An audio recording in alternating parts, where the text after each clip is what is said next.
तुम्ही पाहताय राज्यातील शेतकऱ्यांसाठी आजच्या दिवसभरातील महत्त्वाच्या घडामोडी। हिंदी सक्तीचे शासन निर्णय रद्द, मुख्यमंत्र्यांची घोषणा, मराठी रेट्यापुढे राज्य सरकारची माघार, डॉक्टर नरेंद्र जाधव यांच्या नेतृत्वात समिती स्थापन करणार, 5 जुलैचा मोर्चा रद्द, खासदार संजय राऊत यांची माहिती।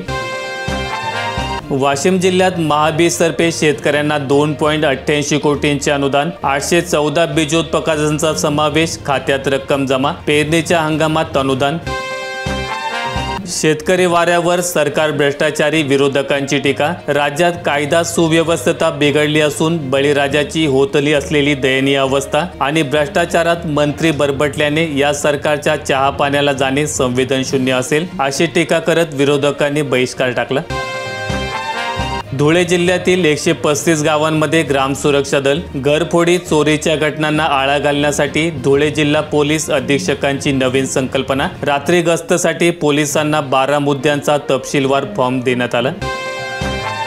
शेतकऱ्यांसाठी दिलासादायक, शेतीतील झाडे लागवड, तोडणी आणि विक्री प्रक्रिया सोपी झाली। केंद्राच्या निर्णयामुळे देशातील लाकूड आधारित उद्योगालाही चालना मिळणार।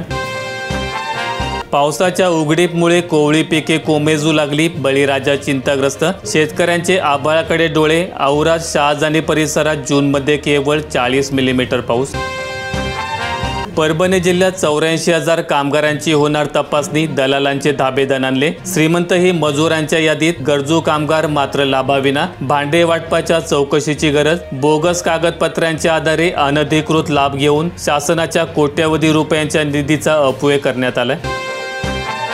आनंदाची बातमी, आगाऊ आरक्षण केल्यास प्रवाशांना तिकीट दरामध्ये 15% सूट। 1 जुलैपासून योजना सुरू। ही योजना दिवाळी आणि उन्हाळी सुट्टीचा गर्दीचा हंगाम वगळता वर्षभर सुरू राहील। या योजनेची सुरुवात 1 जुलैपासून करण्यात येणार आहे, तरी प्रवाशांनी या योजनेचा लाभ घ्यावा, असे आवाहन परिवहन मंत्री तथा एसटी महामंडळाचे अध्यक्ष श्री प्रताप सरनाईक यांनी केले आहे। सुरगाणा तालुक्यामध्ये मुसळधार पावसाचा तडाखा, पेरलेले बियाणे वाहून गेल्यामुळे शेतकऱ्यांवर दुबार पेरणीची वेळ। लाडकी बहीण योजनेचा जूनचा हप्ता आजपासून मिळणार, 3,600 कोटींच्या निधीला मंजुरी। मुख्यमंत्री लाडकी बहीण योजनेचा जून महिन्याचा हप्ता सोमवारपासून पात्र महिलांच्या खात्यात जमा होणार आहे। यासाठी सरकारने 3,600 कोटी रुपये मंजूर केले असून अपात्र लाभार्थ्यांवर कडक कारवाई करण्यात येणार आहे।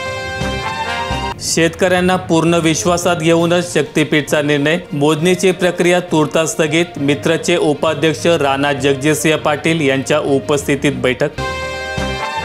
पोखरातील गैरप्रकाराची 18 पथकांकडून चौकशी, 3,000वर शेडनेटची चौकशी होणार। या पथकात सुमारे 38 अधिकारी असून 3,289 शेडनेट प्रकरणांची तपासणी हे पथक करत आहे।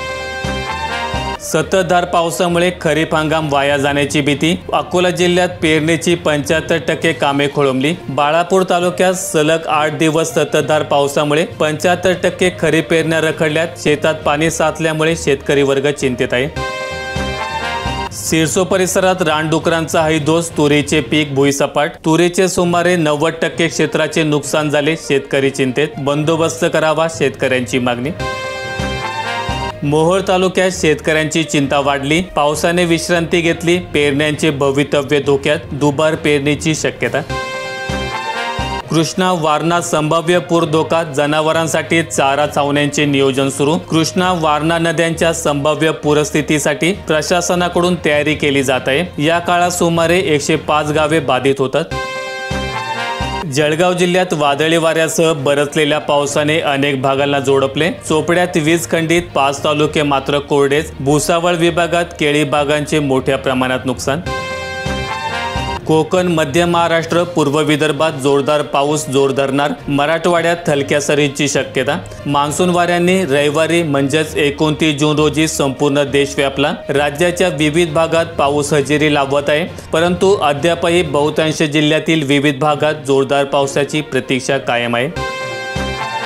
भुसावळमध्ये वादळी पावसाने अनेक ठिकाणी केळी बागांना फटका, चिनावल, खिरडी, अंतुर्ली परिसरातील शेतकऱ्यांचे प्रचंड नुकसान। काही ठिकाणी विजेचे खांब आणि झाडे कोसळली, घरांचेही मोठ्या प्रमाणात नुकसान।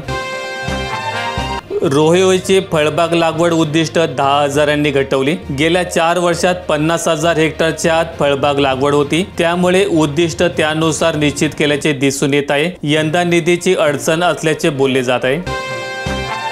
पवनचक्की कंपनीच्या ठेकेदाराकडून शेतकऱ्यांची 45 लाखांची फसवणूक। धाराशिवमध्ये शेतकऱ्यांचं आमरण उपोषण। सिरेंटिका पवनचक्की कंपनीच्या ठेकेदाराकडून शेतकऱ्यांची तब्बल 45 लाखांची फसवणूक करण्यात आली। दोन्ही भावांनी एकत्र येऊ नये असा GR मी काढलाय का? त्यांनी एकत्र यावं आणि क्रिकेट खेळावं। राज ठाकरे आणि उद्धव ठाकरे यांच्या संदर्भात देवेंद्र फडणवीस यांचं वक्तव्य। चंद्रभागेत आता फक्त 20 भाविकांसह करता येणार होडी प्रवास। जलसंपदा विभागाच्या पंढरपूर येथील भीमा पाटबंधारे विभागाच्या वतीने चंद्रभागा नदीमध्ये होडी चालवणाऱ्या तब्बल 189 होडी चालकांना ओळखपत्र व होडी क्रमांकाचे वाटप करण्यात आले आहे। मागणी घटल्याने हिरव्या मिरचीचे भाव घसरले। सिल्लोड तालुक्यात रोज 500 टन मिरचीची आवक, भाव 12 वरून थेट 4,000 रुपये क्विंटलवर आला। शक्तीपीठ महामार्ग विरोधात एकादशी दिवशी मुख्यमंत्र्यांसमोर चिल्लर व कवड्या उधळणार, किसान आर्मी संघटनेचा इशारा। सांगोल्यात शक्तीपीठ महामार्गाच्या मोजणी विरोधात शेतकऱ्यांचा संताप उफाळून आला असून ही मोजणी त्वरित थांबवावी अशी मागणी होत आहे। आता पुन्हा एकदा लढायचं, मराठा आरक्षणावरून मनोज जरांगेंचा सरकारला इशारा। 29 ऑगस्ट रोजी मुंबईत आंदोलन करणार। माहिती आवडल्यास व्हिडिओला लाईक करून दररोजच्या बातम्या पाहण्यासाठी चॅनेलला सबस्क्राईब करा। धन्यवाद।